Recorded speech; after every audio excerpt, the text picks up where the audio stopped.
नमस्कार, आपका स्वागत है दोस्तों। क्या पति और पत्नी को एक साथ बैठकर भोजन करना चाहिए? क्या मनुष्य को दूसरों का झूठा भोजन ग्रहण करना चाहिए?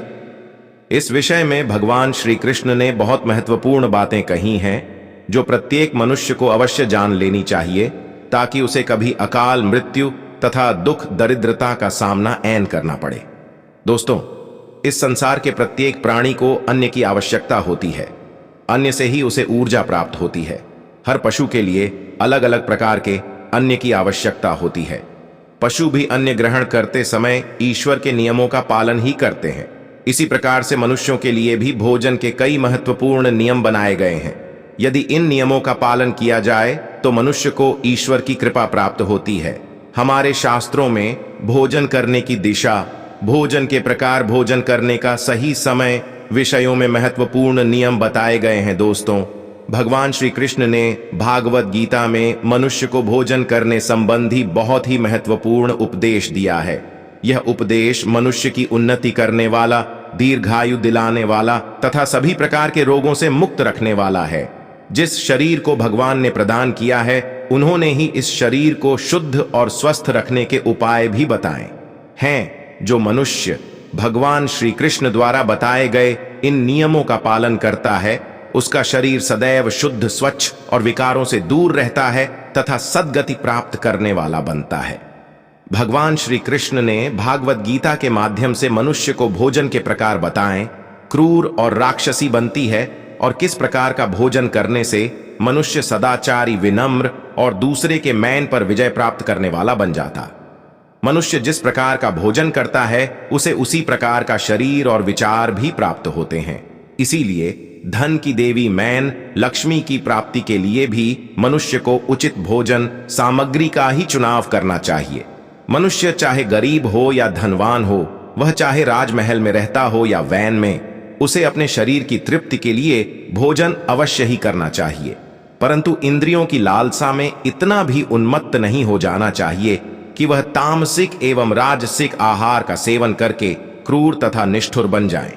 तामसिक भोजन करने वाला मनुष्य अपनी मैन मर्यादा, संस्कार एवं अपने शील को भी नष्ट कर लेता है और दुष्कर्म का मार्ग पकड़ लेता है। राजसिक भोजन करने वाला व्यक्ति क्रोधी, आलसी तथा हिंसक बन जाता है। किंतु जो मनुष्य ईश्वर का नाम लेकर सात्विक भोजन का आहार लेता है, उसका मैन पवित्र और सुंदर हो जाता है। ऐसे शरीर में भगवान सदैव ही निवास करते हैं। दोस्तों, वस्तुशास्त्र में बताया को किस दिशा में बैठकर भोजन करना चाहिए और भोजन करते समय उसका मुख कौन सी दिशा में होना चाहिए, भोजन शुरू करने से पहले मनुष्य को कौन सा मंत्र बोलना चाहिए और भोजन हो जाने के पक्ष उसे क्या करना चाहिए, ऐसी कई महत्वपूर्ण बातें बताई गई हैं। आज के इस वीडियो में हम आपको इन्हीं विषयों पर जानकारी देने वाले हैं। अगर भोजन करते समय परिवार के सभी लोग सही दिशा का ध्यान रखते हैं तो घर से क्लेश, दुख, दरिद्रता भी नष्ट हो जाती है और मैन लक्ष्मी की कृपा से घर में सुख समृद्धि आती है। इसके साथ ही घर के सभी सदस्यों का स्वास्थ्य भी ठीक रहता है। इसीलिए हमें वास्तुशास्त्र में बताई गई इन महत्वपूर्ण बातों पर ध्यान अवश्य देना चाहिए। दोस्तों, विष्णु पुराण के अनुसार भोजन शुरू करने से पहले थोड़ा सा अन्य भूमि पर रखना चाहिए ताकि देवता, पशु पक्षी, सर्प दायित्व तथा प्रेत पिशाच जो अपने कर्म बंधन से बंधे हुए हैं, उन सभी को अन्न की प्राप्ति हो। यदि भोजन करते समय कोई अतिथि ए जाए तो उसका स्वागत करें और उसे आसान देकर प्रणाम करके उसका सत्कार करें। फिर उसे श्रद्धा पूर्वक भोजन कर कर विदा करें, क्योंकि जिसके घर से अतिथि निराश होकर लौट जाता है, उसे वह अपने पाप देकर उसके शुभ कर्मों को ले जाता है। श्री कृष्ण कहते हैं, मनुष्य को पिता के घर में रहने वाली विवाहित कन्या, दुखिया और गर्भधारण की हुई स्त्री तथा वृद्ध को भोजन करने के बाद ही भोजन करना चाहिए। इन सभी को भोजन कराए बिना जो स्वयं भोजन ग्रहण करता है, उसका भोजन पाप में बन जाता है। ऐसा व्यक्ति नरक में ही जाता है। जो स्नान किए बिना ही भोजन करता है, उसका भोजन मल भक्षण के समान खत्म हो जाता है। जो बालक एवं वृद्ध आदि के हिस्से का भोजन करता है, उसका भोजन विष्ठा के समान हो जाता है। और जो बिना डैन किए ही भोजन ग्रहण करता है, उसका भोजन विष के समान बन जाता है। मनुष्य को कभी दुराचारी व्यक्ति द्वारा दिया गया अथवा दूसरों द्वारा अपमानित करके दिया गया। भोजन कभी भी ग्रहण नहीं करना चाहिए। मनुष्य को चाहिए कि परोसे हुए भोजन का अगर भाग अग्नि को देकर ही भोजन करना चाहिए। भोजन को एकाग्रचित होकर करना चाहिए। प्रथम मीठा, फिर लवण और खट्टा और अंत में कटु एवं तीखे पदार्थ का सेवन करें। प्रथम पंच निवाला मौन होकर ग्रहण करने चाहिए। ऐसा करने से व्यक्ति के सभी पाप कर्म तुरंत नष्ट हो जाते हैं और भगवान की कृपा से उसे जीवन भर कभी ऐन की कमी महसूस नहीं होगी। दोस्तों, वस्तु के अनुसार पूर्व दिशा में बैठकर भोजन करने से व्यक्ति रोगों से और मानसिक तनाव से मुक्त हो जाता है। बीमार बुजुर्गों को पूर्व की ओर मुख करके भोजन अवश्य करना चाहिए। इससे उनके स्वास्थ्य में सुधार होता है, क्योंकि पूर्व दिशा उगते हुए सूर्य की दिशा है और सूर्य देव बाल, आरोग्य तथा दीर्घायु प्रदान करते हैं। अगर कोई व्यक्ति व्यवसाय में तरक्की चाहता है अथवा नौकरी की तलाश में है तो उत्तर दिशा की ओर मुंह करके भोजन करें। उत्तर दिशा मैन सरस्वती की दिशा है, इससे उसे व्यक्ति को कार्यों में सफलता प्राप्त होती है। ध्यान रहे, दक्षिण दिशा की ओर मुख करके भोजन ऐन करें। यह दिशा यह की दिशा है। वस्तु शास्त्र के अनुसार टूटे फूटे बर्तनों में भोजन नहीं करना चाहिए। यह दुर्भाग्य को निमंत्रण देता है। भोजन हमेशा स्वच्छ थाली में ही करना चाहिए। गंदी थाली में भोजन करने से जीवन में दुर्भाग्य आता है। पुत्रों के अनुसार जो मनुष्य एकादशी के दिन तामसिक अन्न अर्थात मांस का सेवन करता है, लक्ष्मी उसे छोड़कर चली जाती है। भोजन का अपव्यय करना शास्त्रों में अनर्थ माना गया है।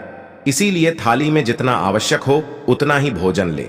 अगर कोई व्यक्ति साथ में भोजन कर रहा हो तो उसका भोजन समाप्त होने तक उठकर नहीं जाना चाहिए। इससे पितृदेव नाराज हो जाते हैं।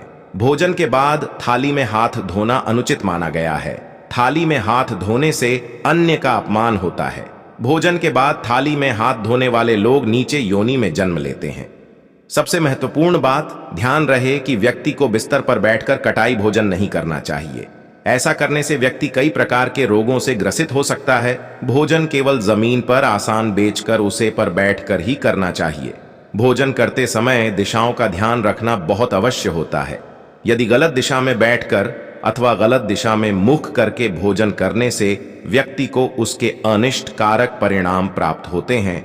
भगवान श्री कृष्ण कहते हैं, जिस भोजन के ऊपर से कोई पैर रखकर चला गया हो अथवा कोई व्यक्ति भोजन को लंघकर गया हो तो ऐसे भोजन को कभी खाना नहीं चाहिए। ऐसा भोजन अशुद्ध हो जाता है। ऐसे भोजन को पशुओं को खिला देना चाहिए। दूसरों के द्वारा लांबा गया भोजन खाने से मनुष्य की आयु कम हो जाती है और उसके शरीर में भिन्न भिन्न प्रकार के रोग उत्पन्न होते हैं। गरुड़ पुराण के अनुसार यदि भोजन में बाल निकल आता है तो ऐसा भोजन त्याग हो जाता है। यदि ऐन में बाल निकलता है तो उसे ईश्वर को कभी प्रसाद के रूप में नहीं चढ़ाना चाहिए और ना ही स्वयं खाना चाहिए। ऐसा भोजन पाटों को प्राप्त हो जाता है। श्री कृष्ण कहते हैं, मनुष्य को दूसरों के लिए परोसा भोजन भी नहीं खाना चाहिए। जो मनुष्य दूसरों का भोजन छीन के खाता है अथवा किसी को बिना दिए ही स्वयं उसे अन्न का उपभोग करता है, उसे देवी अन्नपूर्णा रुष्ट हो जाती है। भोजन सभी में बांटकर खाना चाहिए।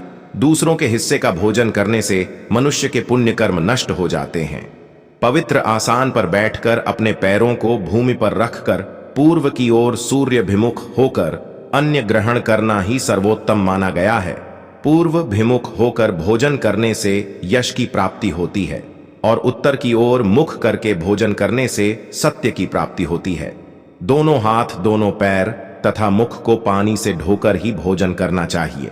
भोजन के पत्र को भूमि पर रखकर अन्न ग्रहण करना ही सर्वश्रेष्ठ माना गया है। शास्त्रों में इस प्रकार के भोजन को उपवास के समान बताया गया है।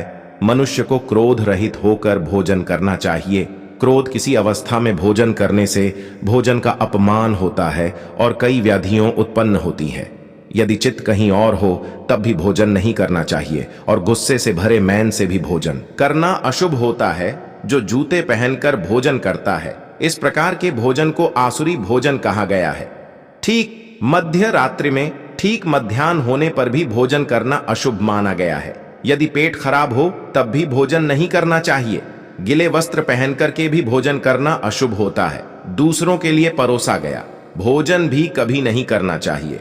सोते हुए खड़े होकर टूटे फूटे पत्र में भूमि पर रखकर अथवा हाथ पर रखकर भोजन ग्रहण करने से दरिद्रता आती है। भोजन करते समय वेदों का उच्चारण नहीं करना चाहिए। शास्त्रों के अनुसार स्त्री को पति के भोजन के बाद ही भोजन कर लेना चाहिए। यदि पति घर से दूर हो तो पति को ध्यान करके भोजन ग्रहण करना चाहिए। इससे पति की आयु लंबी होती है और स्त्री सदा सुहागन रहती है। पति से पहले भोजन करना शास्त्रों में शुभ माना नहीं गया है। इससे पति की आयु कम हो जाती है। इसके साथ ही विष्णु पुराण के अनुसार पति और पत्नी को एक साथ बैठकर भोजन नहीं करना चाहिए। ऐसा करने से दोनों में क्लेश और विवाद होता है। अंधकार में अथवा आकाश के नीचे बैठकर भोजन नहीं करना चाहिए। भोजन करते समय सर पर छत अथवा वृक्ष की छाया अवश्य होनी चाहिए। विष्णु पुराण के अनुसार केवल एक वस्त्र पहनकर भी भोजन करना अनुचित होता है अथवा नग्न अवस्था में भोजन ग्रहण करना अशुभ होता है। इससे जीवन में दुर्भाग्य आता है। सवारी पर बैठकर अर्थात किसी वाहन में बैठकर भी भोजन ग्रहण करना अनुचित हटो है। साथ ही शैया पर बैठकर भोजन करने से व्यक्ति की आयु कम हो जाती करती है। हंसते हुए अथवा रोते हुए भोजन करना अनिष्ट कारक होता है। इससे गले में अन्न फंसकर प्राण जाने का भी खतरा बना रहता है। तो दोस्तों, इस प्रकार से शास्त्रों में भोजन के संबंध में महत्वपूर्ण नियम बताए गए हैं। दोस्तों, आपको यह फायदा कैसा लगा कृपया कमेंट करें और हाँ, कृपया इस चैनल को सब्सक्राइब करें और अपने दोस्तों के साथ शेयर करें। अगले वीडियो में फिर मिलेंगे। तब तक स्वस्थ रहें। धन्यवाद।